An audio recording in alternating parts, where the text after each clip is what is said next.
The video's beginning! So what would happen if you put a bag of holding into hammer space? What happens if you put a bag of holding into a bag of holding? One of them stops working. No, they both stop working, I think, and then all this stuff falls on the ground. Oh yeah, and also it's sometimes like end the universe. If you put a portable hole into... Like from Who Framed Roger Rabbit? Yeah. Yeah! Into a bag of holding.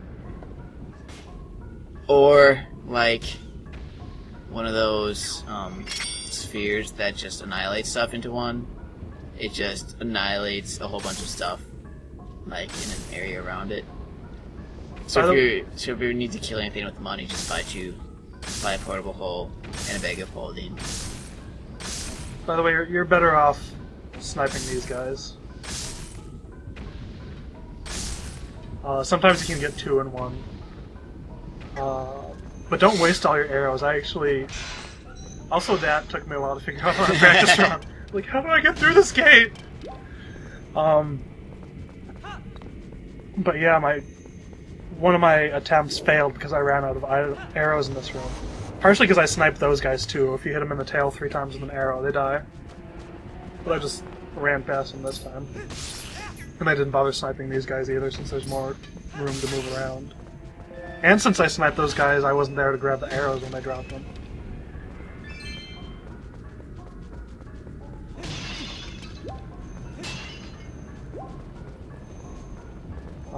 There's actually a Dodongo on the ceiling that I do snipe. Just because otherwise I'd be walking around with my iron boots and pretty much be a sitting duck.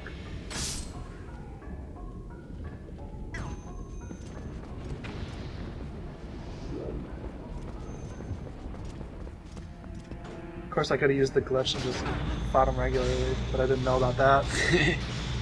But the important thing is you do need arrows for the switch here. You can't use the slingshot.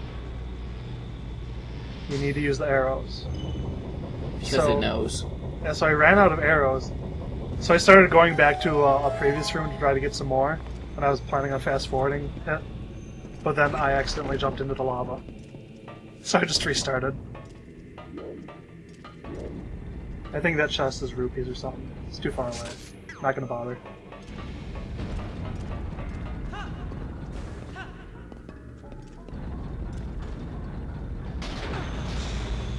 Yeah, I was talking in the Forest Temple about backtracking and stuff, and how it's a pain in the ass in that temple.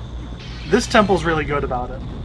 Because this is actually the giant room with all the cranes from before. And I like how they did this. Because they're actually doing different stuff this time around. So this one I don't mind as far as backtracking goes. So if you put a bag of holding in a bag of holding, what happens if...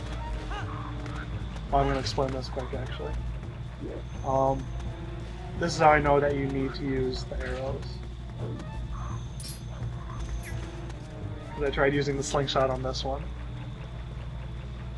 And it doesn't work. Also, you can't even use your slingshot while on a magnetic ceiling. That's weird. Is it a magnetic slingshot? I don't know. So, the whole bag of holding and the bag of holding. What happens if you have, say, like, a table and a wall, and you have your portal gun, your Aperture Science handheld portal device, and you shoot one portal into the wall and one portal into the top of the table? What happens if you pick up the table and put it through the portal on the wall?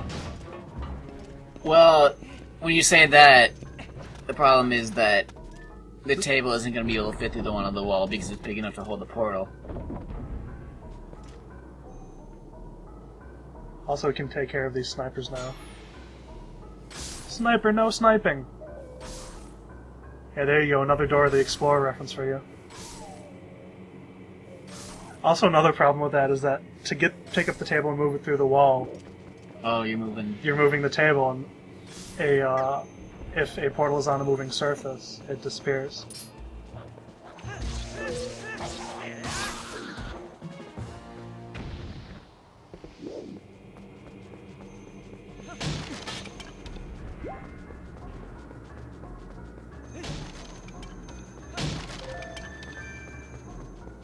I ended up doing a lot of scavenging for hearts for obvious reasons.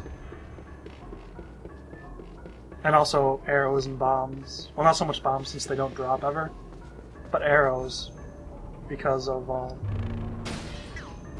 never picking up a giant quiver or anything like that.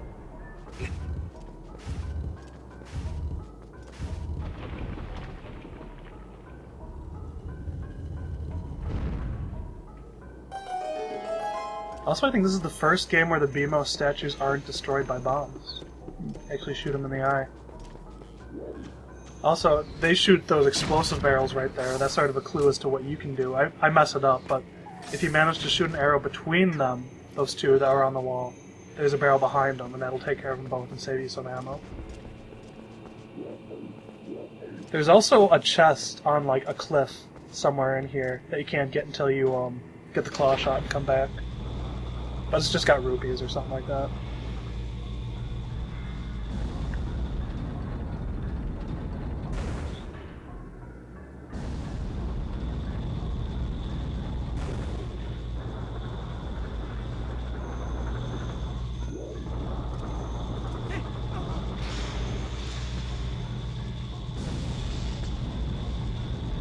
Link's hat is not magnetic.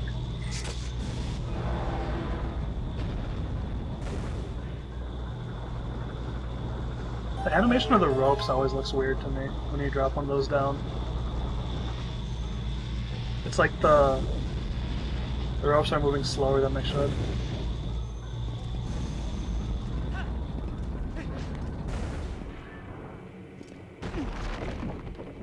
So this room you can actually use the whole moving while aiming trick quite well. I don't this run, I really f***ed it up this time.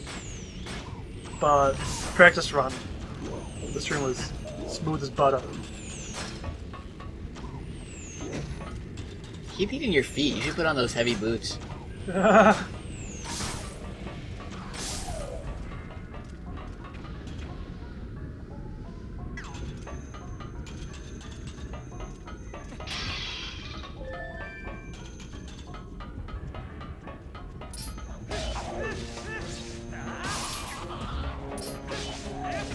I forgot if I was trying to knock him into the lava or not.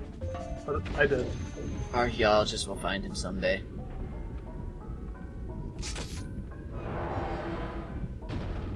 What if I would have ripped his heart out before dumping him in the lava?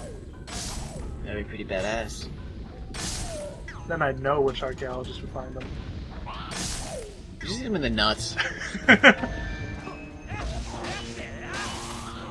Whenever you do the ending blow on one of the bokoblins, it never quite gets it into the middle of their chest like it should, so it always looks like you're stabbing them in the dick.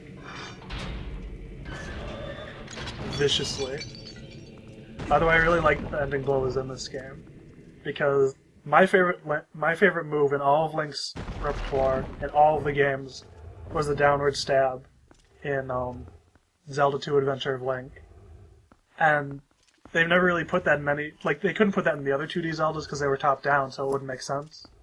You couldn't really make it look real. But this is the first 3D Zelda game where they put it in. I think. Unless you count Smash Brothers. Oh, that's not 3D or a Zelda game. But yeah, that move owns the Smash Brothers too. So now we have to defeat Sauron. Or actually, it's more like the Balrog with Sauron's eye glued to his forehead. Yeah, roar at me. Roar at me. Just like every other boss in the game.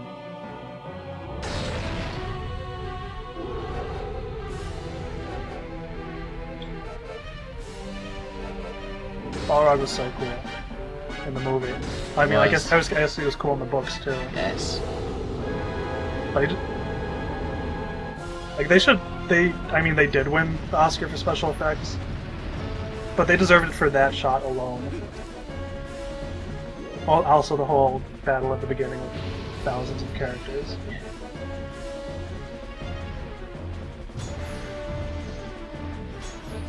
You know what Balrog wasn't cool in? Street Fighter 2. Actually, it was kind of cool. It was one of the last 4 fighters. It was definitely cooler than Vega. Vega sucked.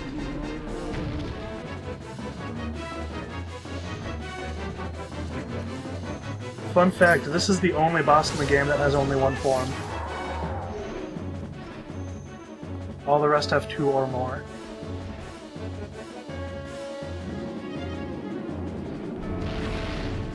Does Bridge Guy count? He's more of a sub-boss. I'm talking about, like, end-of-dungeon bosses. Any boss that you need to get, like, special key just to get to.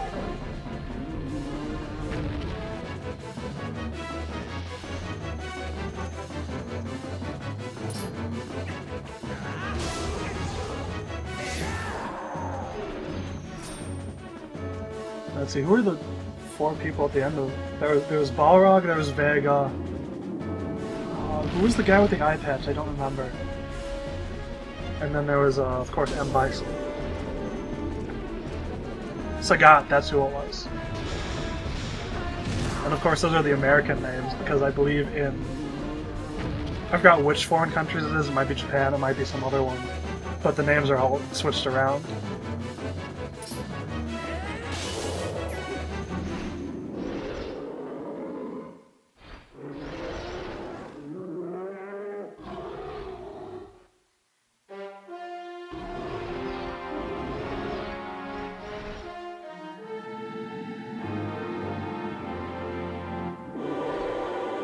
He even roars when he dies.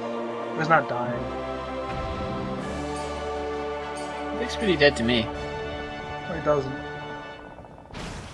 Yeah, that's death. Now those black things are gonna enter your body. You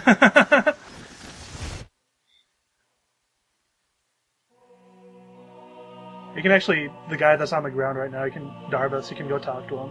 And I'll be like, what just happened? Am I missing a tooth? But hey, at least he didn't destroy all the planets in the universe on his bender.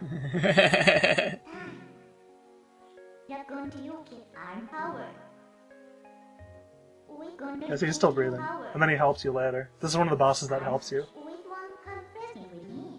I think this is the only final boss that helps you, but then a bunch of the sub-bosses do too. They know the winning side.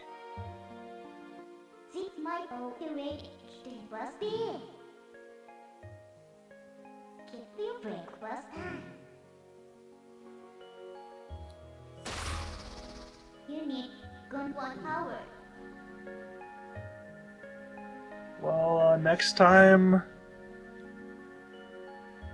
I do stuff.